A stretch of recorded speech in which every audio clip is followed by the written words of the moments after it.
Depo Pelumpang, IMB Anies dan omongan Ahok soal kepemimpinan Om Anies dan Om Sandiaga mengerikan.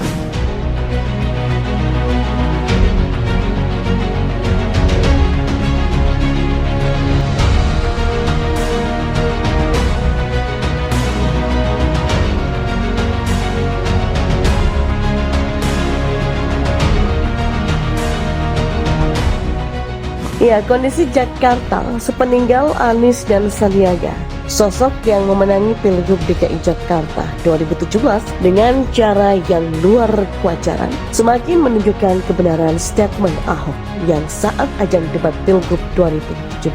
Ahok yang berpasangan dengan Jarod Saiful Hidayat saat itu memperingatkan akan tawaran dari paslon saingannya yang disebutnya kayak om dan tante terhadap ponakannya. Kami ingin anak-anak sehat.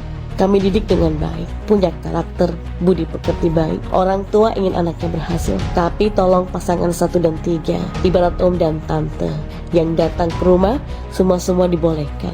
Dikasih 1 miliar lebih, membeli rumah yang gak jelas, padahal dicicil saja gak mampu. Gaji pas-pasan, mana bisa nyicil rumah 800 ribu, kata Ahok dalam debat ketiga Pilkada DKI di Hotel Bidakara. Ahok dengan nada menyindir juga berkata, janganlah mau jadi gubernur ibarat om dan tante, merusak aturan yang sudah dibuat orang tua. Mendidik anak susah, membangun itu gampang.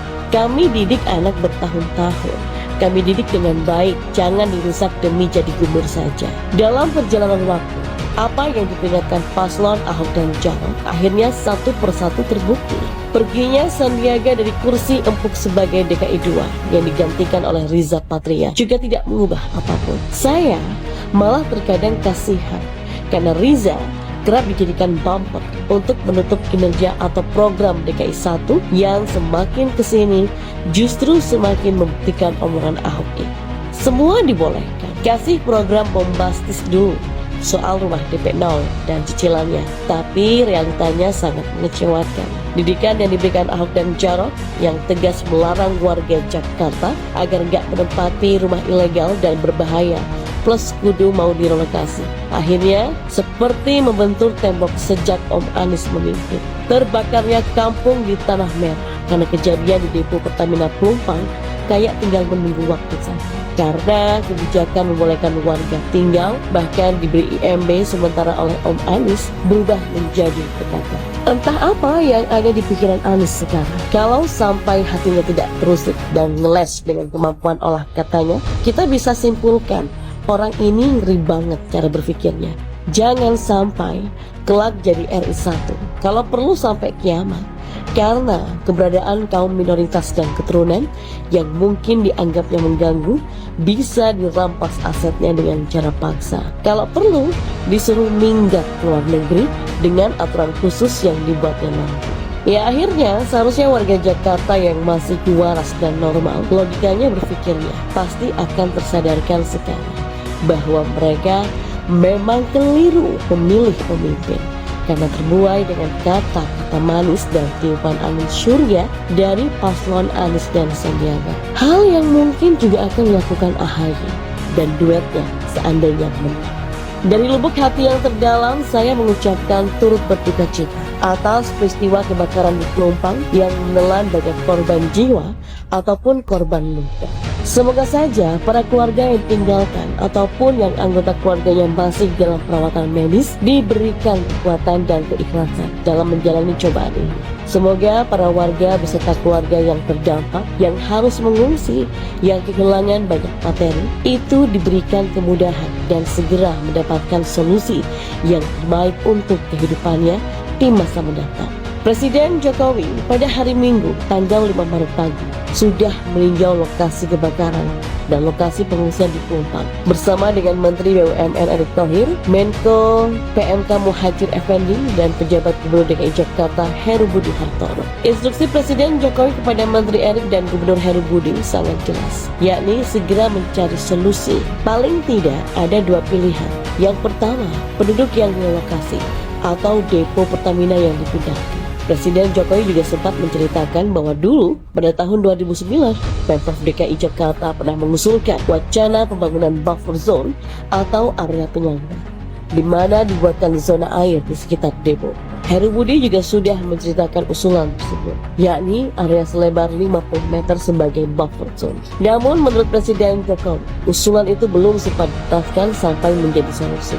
Menteri BUMN Erick Thohir juga gercep nih, memastikan bahwa kebakaran di depo Pelumpang itu tidak mengganggu pasokan BBM. Juga meminta PLN untuk memulihkan listrik yang sempat dipadamkan. Erick Thohir juga mengadakan evaluasi dan tata ulang seluruh objek vital yang dikelola oleh BUMN, termasuk evaluasi di internal manajemen Pertamina. Dan tentu saja, saat ini yang jadi prioritas adalah penanganan korban.